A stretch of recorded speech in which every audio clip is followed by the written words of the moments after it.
क्या गुलबदीन नाइब की हरकत पर इंटरनेशनल क्रिकेट काउंसिल कोई एक्शन लेगा?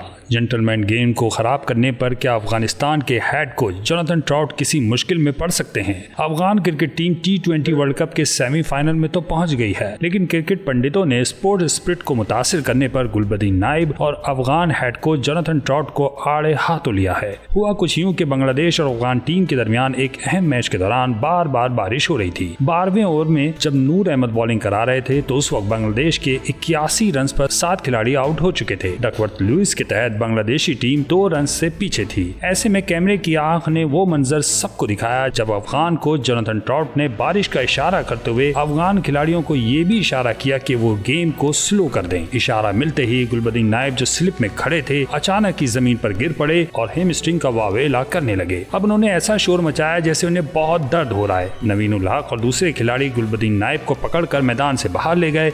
इस मरहले पर कप्तान राशिद खान को गुलबदीन की अदाकारी किसी सूरत पसंद नहीं आई और उन्होंने अपने गुस्से का इजहार भी किया। अब जैसे ही गुलबदीन मैदान से बाहर गए तो बारिश का आगाज हो गया। मैच में 1 ओवर कम कर दिया गया। अब बांग्लादेशी टीम को 19 ओवर में 114 रन का हदफ मिला। दिलचस्प बात यह है कि चंद लम्हों तक जख्मी होने की अदाकारी करने वाले गुलबदीन नाइब 13वें ओवर में वापस मैदान में आ भी गए। अब उन्होंने 15 ओवर भी कराया जिसमें उन्होंने एक बांग्लादेशी खिलाड़ी को शिकार भी किया। बहरहाल क्रिकेट तबसरा निगार जिसमें कमेंटेटर्स भी शामिल हैं, उन्होंने गुलबदीन और जोनाथन ट्राउट के इस रवैये और हरकत पर शदीद तनकीद की है। गुलबदीन ने कोच के इशारों पर जख्मी होने का बहाना बनाकर वक्त बर्बाद किया जो किसी भी सूरत स्पोर्ट्समैन स्पिरिट नहीं। क्रिकेट कवानीन के मुताबिक कोई भी टीम या खिलाड़ी जानबूझकर मैच का वक्त बर्बाद करे तो इनके खिलाफ एक्शन लिया जा सकता है। अगर ICC इस सारी कार्रवाई का जायजा ले तो गुलबदीन पर कुछ मैचों की पाबंदी लग सकती है। बहरहाल सोशल मीडिया पर गुलबदीन और जोनाथन ट्राउट की जमकर ट्रोलिंग की जा रही है।